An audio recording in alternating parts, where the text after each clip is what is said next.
සද්ධර්ම ශ්‍රාවක කාරුණික ගුණගරුක බෞද්ධ පින්නතුනි බොහෝම ශ්‍රද්ධාවෙන් යුක්තව සියලු දෙනාම සැදී පැහැදී සූදානම් වෙන්නේ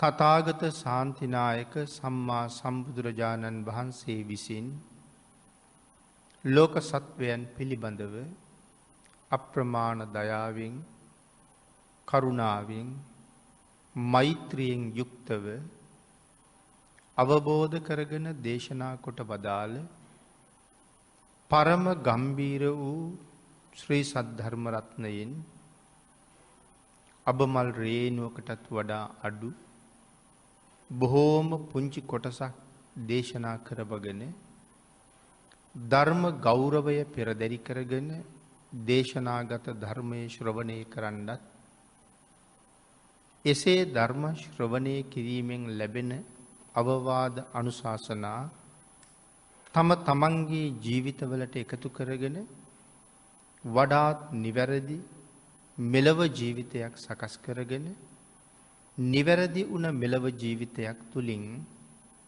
සුගතිගාමී වූ පරලොව ආයති භවයකින් සැනසීමේ උතුම් පරමාර්ථයක් ඇතුවයි මේ ධර්ම ශ්‍රවණය කරන්න සූදානම් වෙන්නේ.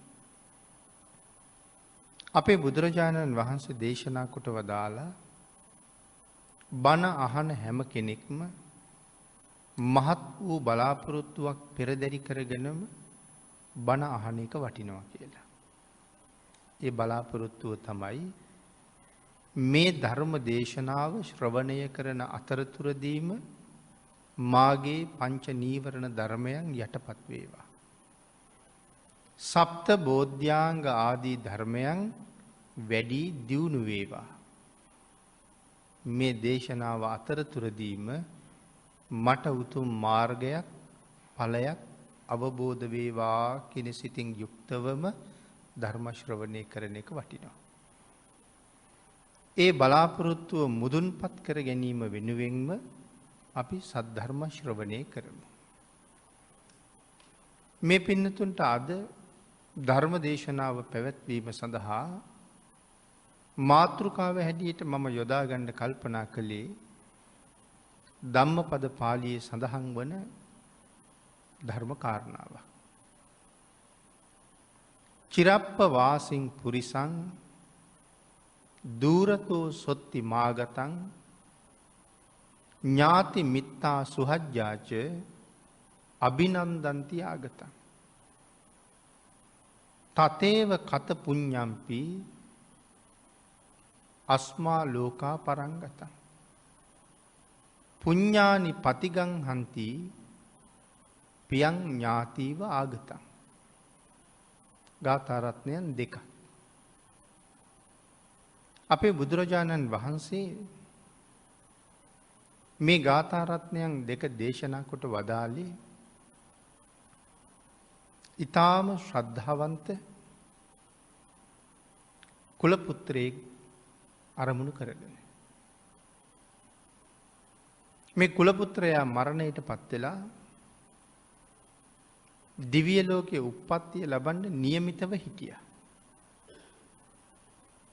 ඒ පිළිබඳව මහමුගලන් මහරහතන් වහන්සේ බුදුරජාණන් වහන්සේගෙන් විමසපු කාරණාවක් පැහැදිලි කරන්නයි මේ ගාථා රත්නයන් දෙක දේශනා කොට වදාළේ. අපේ බුදුරජාණන් වහන්සේ ජීවමානව වැඩ හිටපු කාලේ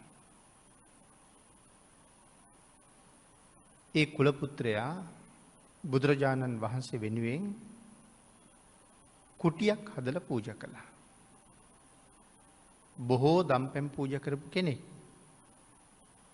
ආහාර පාන වශයෙන් නොයෙක් වස්ත්‍ර බෙහෙත් හේත් ආදී වශයෙන් බොහෝ දේවල් ජීවිතේ පූජා කරගත්තා.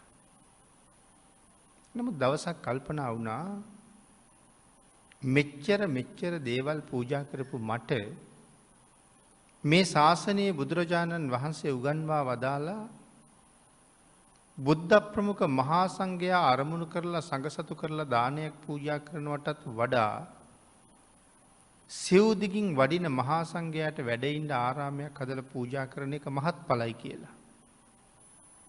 නමුත් මගේ ජීවිතේ එහෙම පින්කමකුත් කරගන්න තිබුණා නම් කොච්චර වටිනවද කියන අදහසකට ඇවිල්ලා තමයි ඉසිපතනේ අපූර්ව කුටියක් සකස් කරන්නට යෙදුනේ.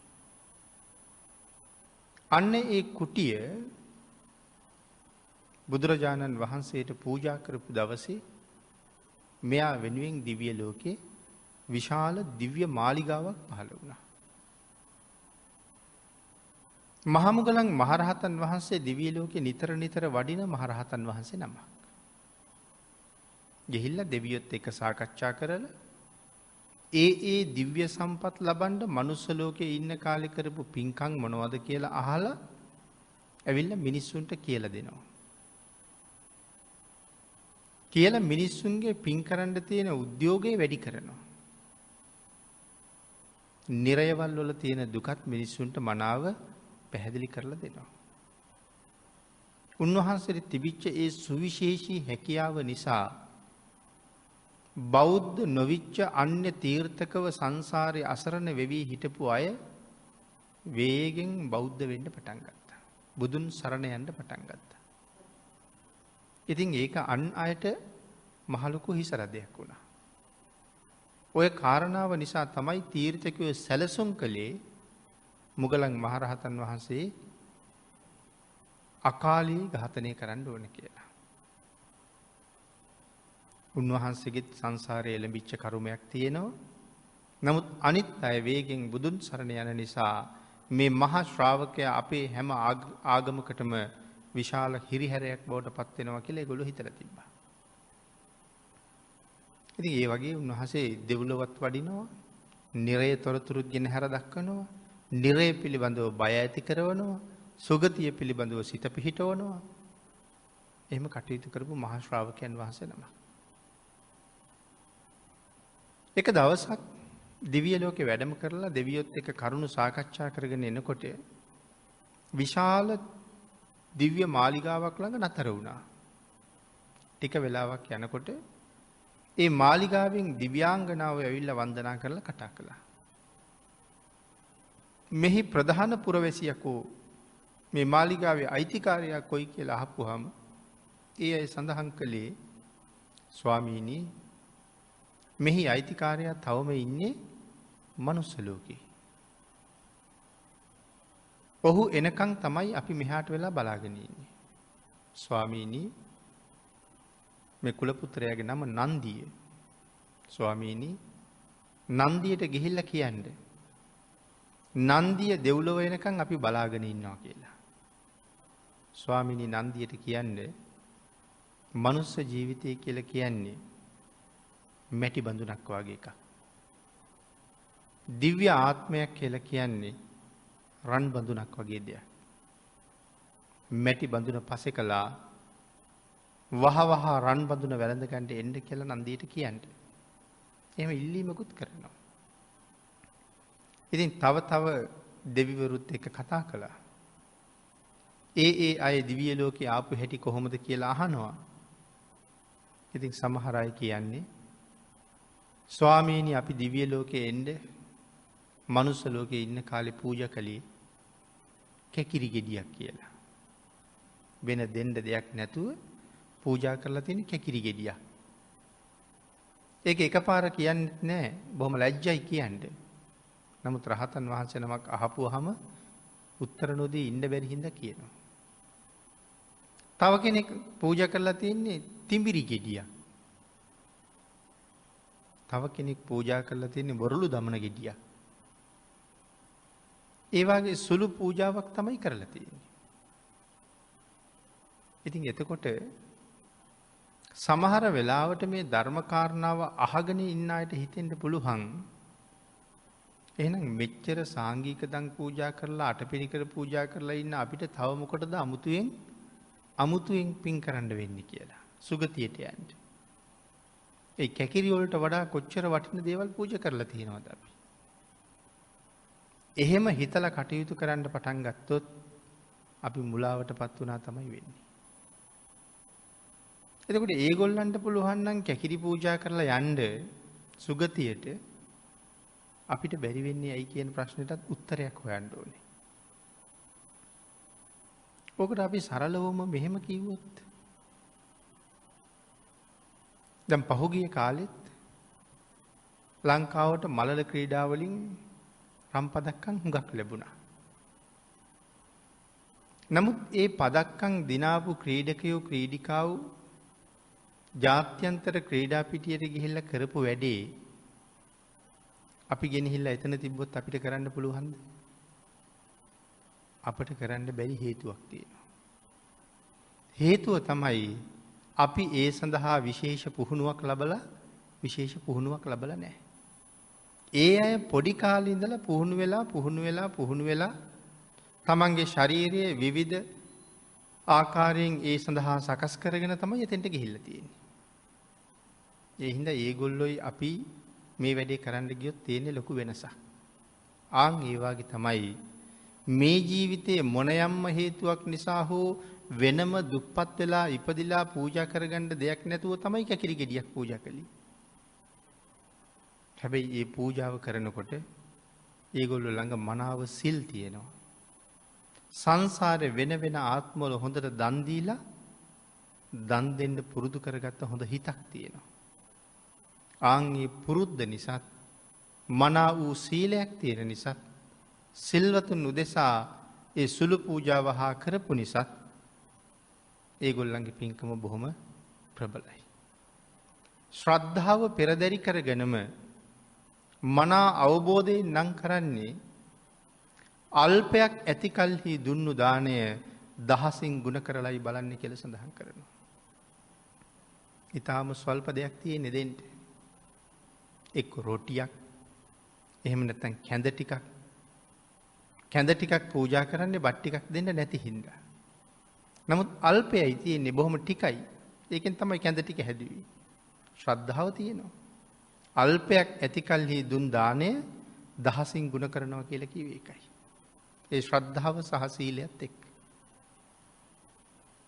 ඒ නිසා ඒ අය කරපු දේවල් කරන්න ගියොත් මේ කරලා තියෙන ප්‍රමාණය ඇති කියලා හිතුවොත් අපිටම වැරදුනා මිසක් දියුණුවක් නැතුව යනවා. ඒ හින්දා ඒ කාරණාව අපි තව හුඟක් ප්‍රගුණ කරන්න ඕනේ. ඉතින් මහමුගලන් මහරහතන් වහන්සේ බුදුරජාණන් වහන්සේ ළඟට ඇවිල්ලා අහනවා ස්වාමීනි භාග්‍යතුන් වහන්සේ මනුස්ස ලෝකේ තාම ජීවත් වෙන අය වෙනුවෙන් දිව්‍ය ලෝකේ මාලිගා පහළ වෙන්න පුළුවන්ද කියලා. ඒ වෙලාවේ බුදුරජාණන් වහන්සේ ඇහුවේ මොග්ගල්ලාන ඔබ දෙව්ලොවටත් වැඩලා දිව්‍ය විමාන ගාවටත් ගිහිල්ලා කාගේද කියලා තොරතුරු අහලා අයිතිකාරයෝ තාමත් මනුස්ස ලෝකේ ඉන්න බවත් දැනගෙන තවත් ඇවිල්ලා මගෙන් අහන්නේ අහවල් දෙයකටද කියලා ඇහුවා. ඒ වෙලාවේ සඳහන් කළා එහෙමයි ස්වාමීනි. එසේමයි මම මේ මාලිගාව ළඟට ගියා. නන්දිය උපාසක තාම මනුස්ස ලෝකේ නමුත් දිව්‍ය විමානය පහළ වෙලා තියෙනවා. ඔය කාරණාව පැහැදිලි කරන්නයි අර ගාථා රත්නයන් දෙක දේශනා කළේ. චිරප්ප වාසින් පුරිසං දූරතෝ සොත්ති මාගතං ඥාති මිත්තා සුහජ්ජාච අභිනන්දන්ති ආගතං. අපි කියමු අපේ පින්නතුන්ගේ දරුවෙක් පිටරට විශ්වවිද්‍යාලයක අධ්‍යාපනය ලබනවා කියලා. අවුරුදු 5ක් 6ක් එහෙ ගිහිල්ලා ලංකාවට ආවෙම නැහැ. ඉතින් මව්පියන්ට සහෝදරයන්ට දැන් කොච්චර දේවල් හිතෙනවද? මෙහෙන් ගියාට වඩා දැන් උස ගිහිල්ලා ඇති. මෙහෙන් ගියාට වඩා දැන් තවත් හුඟක් ලොකුයි අවුරුදු 5ක් විතර. හුඟ කාලෙකින් දැක්කේ නැහැ. දැන් ඉතින් බොහෝම බලාපොරොත්තු දල්වගෙන තමයි ඉන්නේ. එහෙ කටයුතු ඉවර කරලා ආපහු වෙනකන්. අවුරුදු 5කින් දැකලා නැහැ. එතකොට එහෙ ඉන්න දරුවා පණිවිඩයක් එවනවා මගේ අධ්‍යාපන කටයුතු ටික අහවල් කාලේ ඔක්කොම ඉවරයි. මං අහවල් දවසේ ලංකාවට එනවා කියලා. එතකොට අපි ඔක්කොම අපේ නෑදෑයන්ටත් කියලා ඒ දරුවගේ මෙහෙ හිටපු හිතවත් යාළු මිත්‍රාදීන්ටත් කියලා සියලු දෙනාම බොහොම සන්තෝෂෙන් සැරසිලා සූදානම් වෙලා ඉන්නේ එයා පිළිගන්න. ගෙවල් දොරවල් පාට කරලා අලුතෙන් ඇඳම් පුටු ගෙනත් තියලා අපිත් අලුත් ඇඳුම් ඇඳලා ආපුහම හොඳ කෑම වේලක් දෙන්න ඔක්කොම ලෑස්ති කරලා මේ පුදුම විදිහේ පිළිගැනීමකට ලෑස්ති.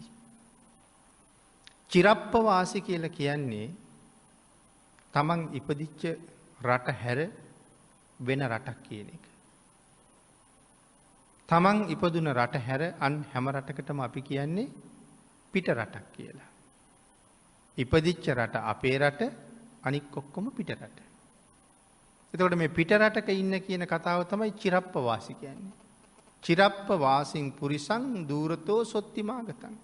ඉතාම දුර තියෙන පිට රටක ජීවත් වෙලා කාලයක් තිස්සේ හිටියා. දූරතෝ සොත්තිමාගතං. එහෙ ඉඳලා ආපහු මෙහෙනවා. ඥාති මිත්තා සුහජ්ජාච අභිනන්දන්තියාගතං. පිට රටක ඉඳලා එන අපේ නෑය පිළිගන්න අපි බොහෝම සූදානම් වෙලා බලාගෙන ඉන්නවා වගේ තතේව කත පුඤ්ඤම්පි අස්මාලෝකා පරංගතං. අපි මේ ලෝකේ ජීවත් වෙන කාලේ කරන පින්කම් තතේව කත පුඤ්ඤම්පි අස්මාලෝකා පරංගතං. මෙහෙ ඉඳගෙන කරන මේ පින් පුඤ්ඤානි පතිගං හන්ති පියං ඥාති වාගතං. අපේ ඥාතියා පිළිගන්න අපි බලාගෙන හිටිය වගේ ඒ පින අපි මැරිලා එනකං බලාගෙන ඉන්නවා අපි පිළිගන්න. එහෙනම් නන්දිය මෙහෙ කරපු පින්කම් ටික දිව්‍ය ලෝකේ මාලිගාවක් හැටියට ගොඩ නැගිලා අප්‍රමාණ දිව්‍ය සැප ලබලා දීලා අවුරුදු කෝටි ගානක ආයුෂයක් තිලින කරන්ට ඒ කුසලයේ යහට වෙලා බලාගෙන ඉන්නවා. නන්දිය පිළිගන්න. ආන් ඒ වගේ තමයි මෙහි ජීවත් වෙනකොට අපි කරන හැම පින්කමක්ම කවදාවත් අහක ගිහිල්ලා නැහැ. සමහර වෙලාවට පුංචි කාලේ අපි කරපු පින්කම් අපිට මතකත් නැහැ. ඒව සමහරලාට සල්ලි දාස් ගණන් වියදම් කරලා කරපු පින්කම් නෙමෙයි. වතුරේ ගහගෙන යන කූඹියෙක් ගොඩ දාලා. ලේනෙක් වාගේ සතෙක් අල්ලගන්න පූසෙක් එලවගෙන යනකොට පූස නවත්තලා. අර ලේනට ජීවිතය ලැබලා දීලා. එයා මරණයෙන් බේරගෙන මේ වාගේ දේවල් අපි ජීවිතේ එහෙම දේවල් ඕන තරම් කරලා ඇති. හැබැයි දැන් ඒවා මතක නෑ.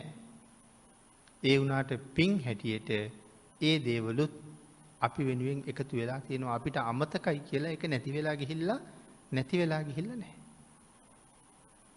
එහෙම ස්වභාවයක් සමහරලාට තියෙන දුර්වල මිනිස්සු ගාව.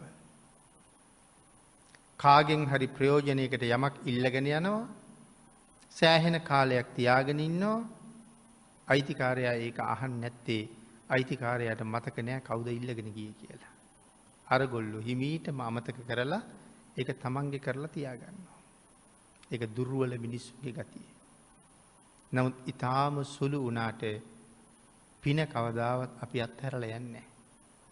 ඒක සංසාරේ මට විපාකයක් හැටියට එනවමයි.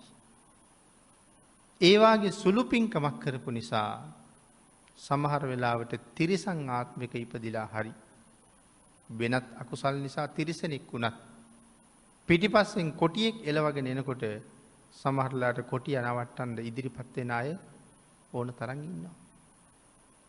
ඔය සත්තු පිළිබඳව වැඩසටහන් එහෙම බලනකොට මේ වාගේ ඉගෙන ගත්ත ධර්මකාරණත් ගලපලා අරගෙන බලන්න ඕනේ.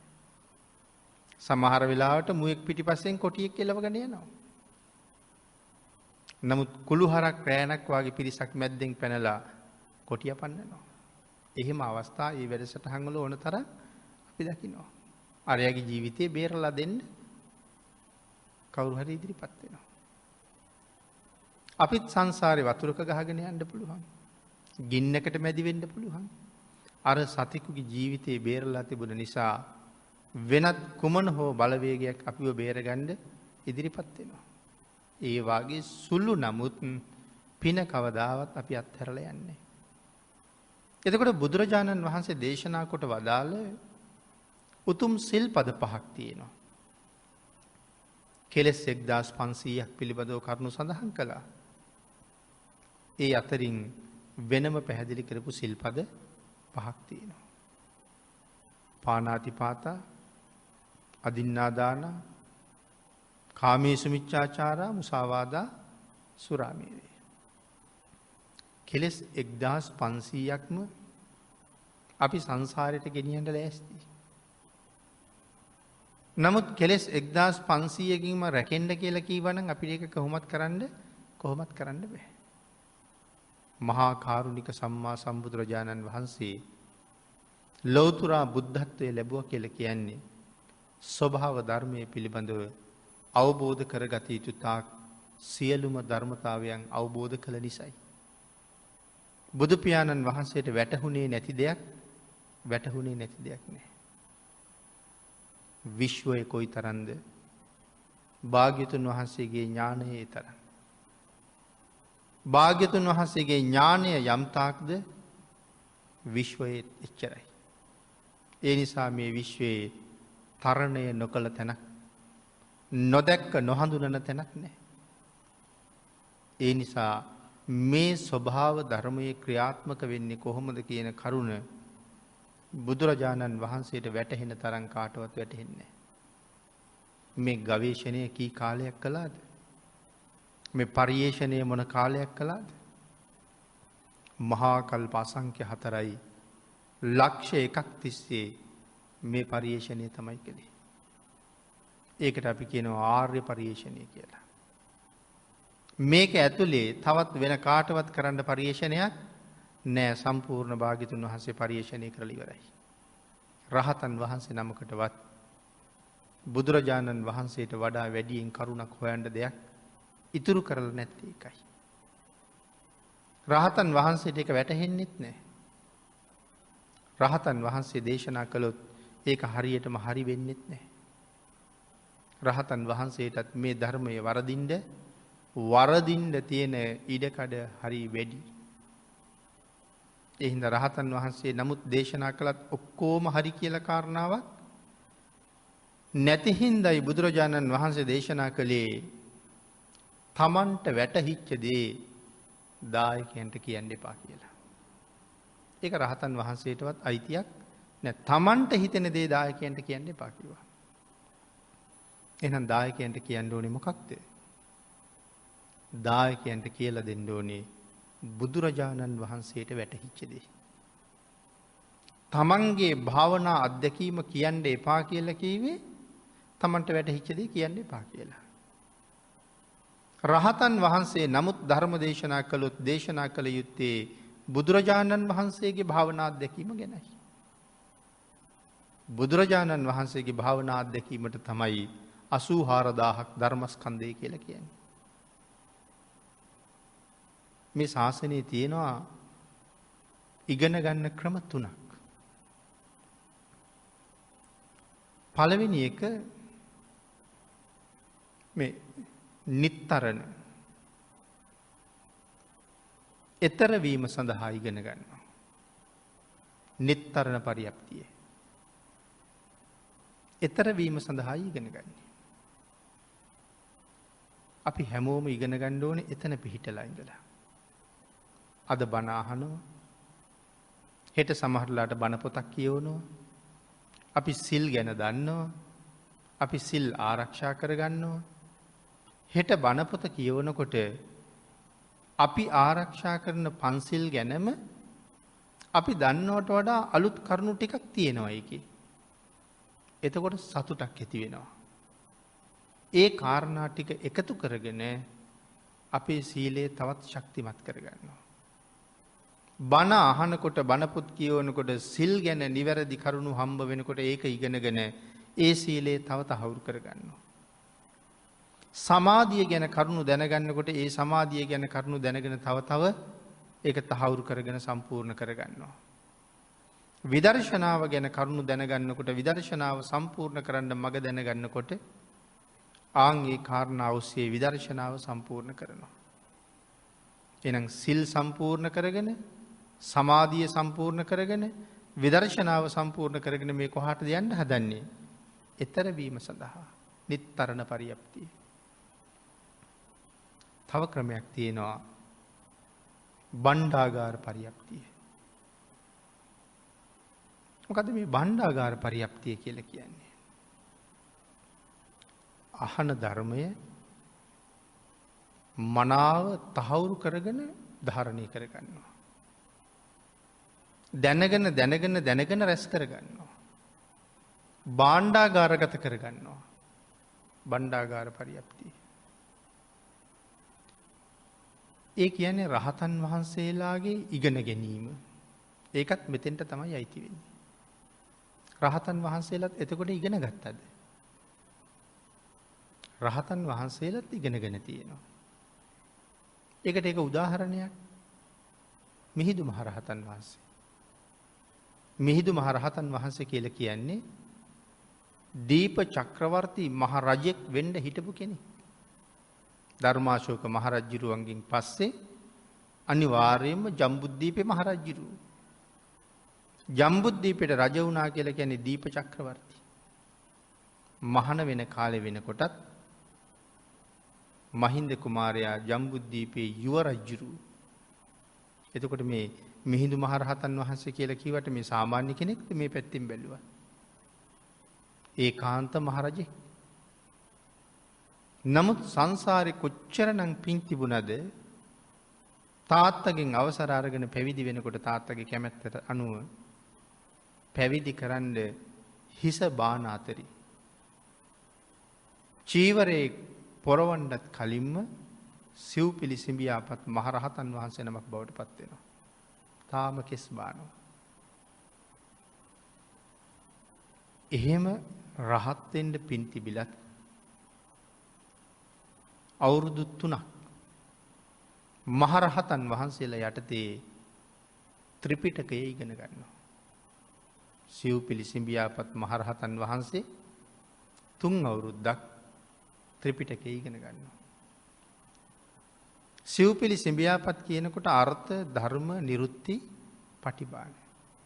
නිරුත්ති කියන ඥානය පහළ වෙනවත් එක්කම ලෝකයේ ව්‍යවහාර භාෂා 100 සම්පූර්ණ ව්‍යාකරණ ඥානයත් එක්ක හසුරවන්න හැකියාවක් තියෙනවා. ඒ භාෂා 100ක් ව්‍යාකරණානුකූලව හරියටම හසුරවන්න පුළුවන් හැකියාව ලැබෙනවා. ඒ තරම් ඥාන ශක්තියක්. ඒ තරම් ඥාන ශක්තියක් ලැබිලා 3 අවුරුද්ද ත්‍රිපිටකය ඉගෙන ගත්තා. එහෙනම් රාතන් වහන්සේත් ධර්මයේ ඉගෙන ගන්නේ ඇයි ඒ? තමන් වහන්සේට වරදින්න තියෙන ඉඩකඩ වැඩි. මුළු ධර්මයේම ඉගෙන ගත්තා කියන එකද රහත් වුණා කියලා කියන්නේ. ධර්මයේම දැනගත්තා කියන එක නෙමෙයි රහත් වුණා කියලා කියන්නේ. ආන් ඒ නිසා රහතන් වහන්සේත් දේශනා කළ යුත්තේ භාග්‍යතුන් වහන්සේගේ ධර්මයමයි. තව ක්‍රමයක් තියෙනවා ලාභ ප්‍රයෝජන වෙනුවෙන් ඉගෙන ගන්න ක්‍රමයක්. ඒක නම් භාග්‍යතුන් වහන්සේ සම්පූර්ණ තහනම් කරනවා. එහෙම ඉගෙන ගන්නවා නම් සර්පයාගේ මැද්දෙන් අල්ලගත්තා වගේ කියලා කියන්නේ. මුළු ත්‍රිපිටකයම දන්නවා. ඉගෙනගෙන තියෙන්නේ ඊතර වෙන්න නෙමෙයි මම හොඳට බණ දන්නවා මට හොඳට කියන්න පුළුවන් ඕනෑම කාරණාවක් ඇහුවොත් කියනවා ආන් ඒ වාගේ කියලා මිනිස්සු අතරට ඇවිල්ලා ප්‍රසිද්ධියටපත් වෙලා මිනිස්සුන්ගෙන් ලැබෙන ලාභ ලෝභ කීර්ති ප්‍රශංසා ලබා ගැනීමේ පරමාර්ථය ඇතුව අන් කෙනාට වඩා මට බණ කිය හැකි එයාට වඩා මම දන්නවා එයාට වඩා සූත්‍ර ගණනක් දන්නවා මිනිස්සු අතරට ගිහිල්ලා ඒ නිසා කැපී පෙනෙන්නයි මේ ඉගෙනගෙන තියෙන්නේ. තමන් සංසාරයෙන් එතර යන්නවත් අන් අය සසරින් එතර කරවන්නවත් නෙමෙයි. ලාභ ලෝභ ලැබීම නිසා. බුදුරජාණන් වහන්සේ පින්නතුනි නින්දට හරි අකමැතිනේ. නිදා ගන්න අයට භාග්‍යතුන් වහන්සේ කැමති නැහැ. මොකද බුදුරජාණන් වහන්සේ දේශනා කළේ නින්ද කියන්නේ ජීවිතයේ වඳ බව කියලා. ඒ නින්ද ගියපු වෙලාවට අපේ ජීවිතෙන් කිසි ප්‍රයෝජනයක් නැහැනේ. නින්ද කියන්නේ ජීවිතේ වඳ බව කියලා සඳහන් කරන්නේ. නින්දට හරි අකමැති.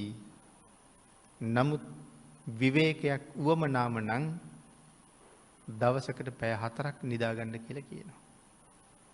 ඒ නිදාගන්න කියන්නේ රාත්‍රී 10ට සැතපීලා පාන්දර 2ට නැගිටින්න කියලා. නැගිටලා සක්මන් කරන්න කියලා. එතකොට තවත් නිදිමත තියෙනවා නම් ඒක දුර වෙලා යනවා. අලස බව නැතුව යනවා. ඊට පස්සේ ලැබිච්ච ජීවිතෙන් බලාපොරොත්තු වෙන පරමාර්ථය මුදුන්පත් කරගන්න වීරිය වඩන්න. ඒකටයි භාග්‍යවතුන් වහන්සේ උපදෙස් දෙන්නේ. නින්ද හුඟක් පාඩුයි කියලා කිව්වේ. සාමාන්‍ය වෛද්‍යවරයෙකුත් අපිට කියන්නේ අඩුම තරමේ පැය 6ක්වත් නිදියන්න කියලා. ඉතින් ඒ වුණාට අපි ගැන කල්පනා කරලා බැලුවොත් අපි සාමාන්‍යයෙන් පැය 6කටත් වැඩිය නිදියනවා. අද නිමාඩු දවස නම් ටිකක් වැඩිපුර නිදා ගන්නවා.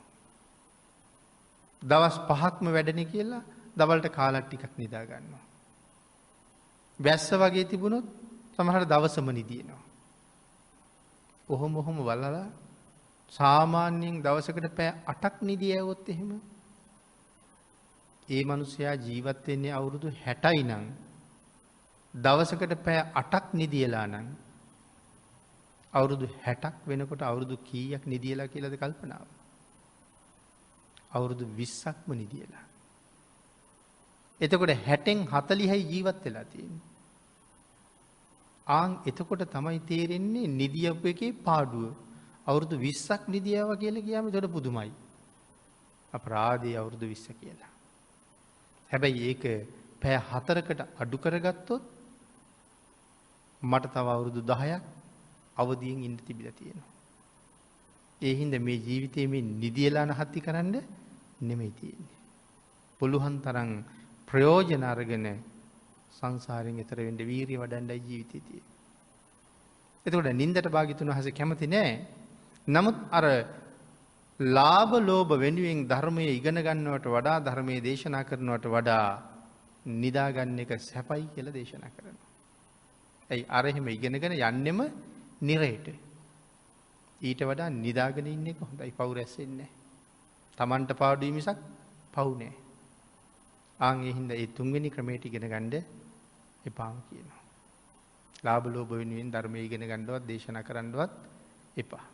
අනුකම්පාව වෙනුවෙන් සසරින් එතර කරවීම උදෙසාත් තමන්ගේ එතර වීම උදෙසාත් ධර්මයේ දැනගන්න දේශනා කරන්න කියන එකයි භාග්‍යතුන් වහන්සේ දේශනා කරන්නේ. ඉතින් එතකොට මේ නිර්මල ධර්ම රත්නය ලෝක සත්වයා සුවපත් කරනවා වගේම තමනුත් සුවපත් කරනවා. අපි මෙතෙන්ට ආවේ අපි කරගන්න පින අපිව ආරක්ෂා කරනවා පිළිගන්න බලාගෙන ඉන්නවා කියලා කියන්නේ. එහෙනම් කෙලෙස් 1500ක්. මහා කරුණික භාග්‍යතුන් වහන්සේ අපිට මේකෙන් කාරණා 5ක් තෝරලා අරගෙන කිව්වා මෙන්න මේ කාරණා 5 හොඳට රැකගන්න. ස්වභාව ධර්මයේ පිළිබඳව පරිේශණය කරලා ස්වභාව ධර්මයගේ තියෙන දැඩි නීති 5ක් තමයි මේ අරන් තියෙන්නේ. මේ නීති 5 උල්ලංඝනය කෙරුවොත් ගැලවෙන්න ක්‍රමයක් ඇත්තෙම නැහැ. අපි පාරේ යනකොටත් එහෙමයි. සුදු ඉර කපලා යනවට වඩා කහිරෙන් ඉස්සර කරන එක හරි බරපතලයි. එතකොට සාමාන්‍ය දේවලුත් තියෙනවා. හැබැයි පන්සිල් පදයක් කඩනවා කියන එකකින් ගැලවෙන්න බෑ කිව්වා. ඒක මහා බර සිල් පදයක්. ඒ නිසා එයින් 4කට කිව්වා කර්මපත කියලා. කර්මපත 4ක්. මැරෙන වෙලාවේ මතක් වුණොත් නිරේ උපද්දවනවා. බේරන්න කෙනෙක් නම් බේරන්න කෙනෙක් නැහැ. 5 වෙනි එකට කෙලින්ම ඍජුවම කර්මපතයක් කියලා කිව්වේ නැහැ. නමුත් 5 වෙනි එක කර්මපතයක් වෙන වෙනම ක්‍රමයක් තියෙනවා.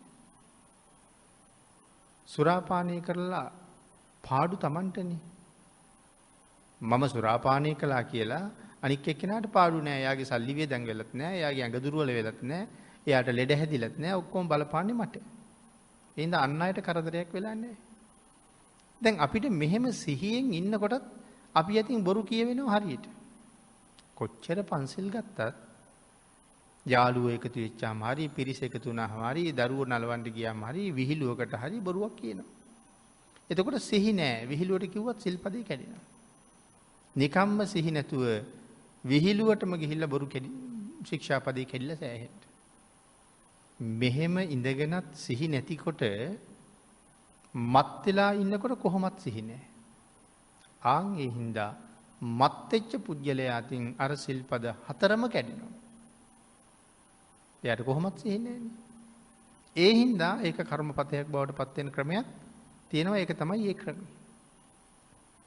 ඒකයි භාග්‍යතුන් වහන්සේ මේ පහම පෙන්වුවේ. මේ පහ කරගන්න එපා. යමෙක් තවමත් මේ සිල්පද පහ ආරක්ෂා කරගන්න සූදානමක් නැත්තම් ඔහු නිරයෙන් බේරගන්න කෙනෙකුත් නැහැ. මරණ මංචකයට වෙලා කොයිතරම් අඬ කෑ ගැහුවත් මොනතරම් බේරගන්න කියලා ඉල්ලීම් කළත් අනික් අයටත් තියෙන බලාගෙන අඬන්න මිසක් බේරන්න ක්‍රමයක් නැහැ. බේරෙන්න ඕන නම් තමන් සිල්පද පහ ආරක්ෂා කරගන්න වීරිය වඩන එකයි තියෙන්නේ. ඊට පස්සේ භාග්‍යතුන් වහන්සේ දේශනා කළා දන් දීම ගැන. දස දාන වස්තුවක් දේශනා කළා. දස පුණ්‍ය ක්‍රියාවක් දේශනා කළා. දස කුසල් දේශනා කළා. යමෙක් මේ දේවල් ජීවිතේ පෝෂණය කරගත්තාම අපි මැරිලා ඊළඟ භවයේ සුගතියක් ලැබෙනවා. ඒ සුගතියේදී අඩුපාඩු නෑ මොකවත්. අපි සංසාරේ දීපු හැටියට අඩු නැතුව ලැබෙනවා. සීලය උපදින තැන වෙනස් කරනවා. දානය ඉපදුනාට පස්සේ ලැබෙන්නේ මොනවද කියලා තීරණය කරනවා. කොහොම ශරීර වර්ණයක් ලැබෙන්න ඕනේද? කොයි වාගේ පෙනුමක් ලැබෙන්න ඕනේද? කොයි විදිහේ අංගපසංග ලැබෙන්න ඕනේද? කොහොම නිරෝගී බව ලැබෙන්න ඕනේද? මොන විදිහේ කෑම බීම ලැබෙන්න ඕනේද? කොයි විදිහේ ඇඳුම් පැළඳුම් හම්බෙන්න ඕනේද? මොන විදිහේ ගෙවල් ලැබෙන්න ඕනේද? කොයි ආකාරයෙන් යාන වාහන ලැබෙන්න ඕනේද? කොහොම අධ්‍යාපනය දියුණු වෙන්න ඕනේද? දක්ෂ බව කොහොම ඇති වෙන්න ඕනේද? මේ ඔක්කොම අපට තීරණය කරලා දෙන්නේ කවුද? මේ සංසාරේ පෙර භවවල අපි කරගත්ත කුසල්. ඒකට තමයි දස දාන වස්තුවක් දේශනා කළේ. මේ 10ම සම්පූර්ණ කරගන්නයි දේශනා කරලා තියෙන්නේ. විටින් විට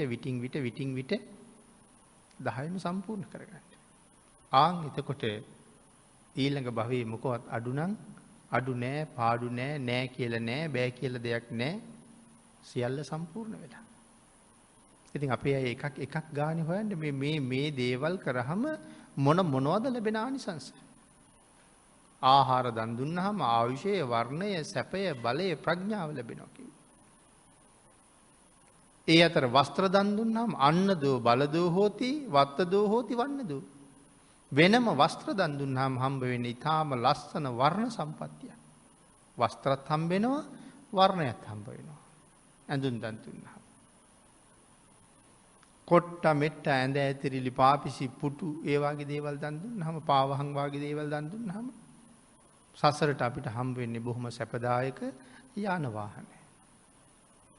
මම මේ හැම කාරණාවක්ම මේ සරලව මතු පිටින් සඳහන් කරන්නේ මේ වගේ ගැඹුරක් තියෙනවා. සුවඳ වාගේ දේවල් වැඩියෙන් පූජා කරාම උසස් විදියට පූජා කරාම හම්බ වෙන්නේ මනා ප්‍රඥාව. ඒ විදිහට මේ දස දාන වස්තුවේ එක පෙන්නවා මේකෙන් මෙහෙම ආනිසංස සිය ගානක් කැටි වෙලා එනකොට ඊළඟ ජීවිත කොහෙන්වත් අඩු නැහැ. මොන වගේවත් පාඩු නැහැ. ඒ හින්දා මේ ජීවිතේ ඒව සම්පූර්ණ කරගන්න ශ්‍රේෂ්ඨ මනුස්ස ජීවිතයක් කියලා කියන්නේ අනාගතයට උපදින්න තියෙන ආත්ම ලක්ෂ ගානක් සැලසුම් කරන්න තියෙන ජීවිතයක් මේක. මේ ජීවිතයේ කොයි තරම් දේවල් අපි සැලසුම් කරනවද? ගෙවල් හදනවා, ඉඩම් හදනවා, වැටවල් ගහනවා, මිදුල් හදනවා, උද්‍යාන හදනවා. මේ කොච්චර අපි සැලසුම් කරනවද ලස්සනට ජීවත් වෙන්න? ඒ සැලසුම් කරනවා වගේම ඔබ සැලසුම් කරන්න නිවන් දකින්නතුරු ඔබේ ජීවිතෙත් සැලසුම් කරන්න. සතර අපායට නොයා, අඩුපාඩු නැතුව, හිඟා කන්න නැතුව, ඉල්ලන්නේ නැතුව, කඳුළු නැතුව සැපසේ ජීවත් වෙන්න අනාගත ජීවිත කෝටි ගාණක් සැලසුම් කරන්න ඒ ප්‍රයෝජනය ගන්න තියෙන්නේ මේ ජීවිතේ. හැබැයි හෙට උදේ වෙනකොට ඒ ජීවිතේ තියෙයිද කියලා දන්නේ නැහැ. හෙටට කල් නොතියා පුළුවන් නම් අදම කරන්න. දේශනාවට තියෙන කාලය නිමා වෙලා නිසා අපි ධර්ම දේශනාව නිමා කරමු.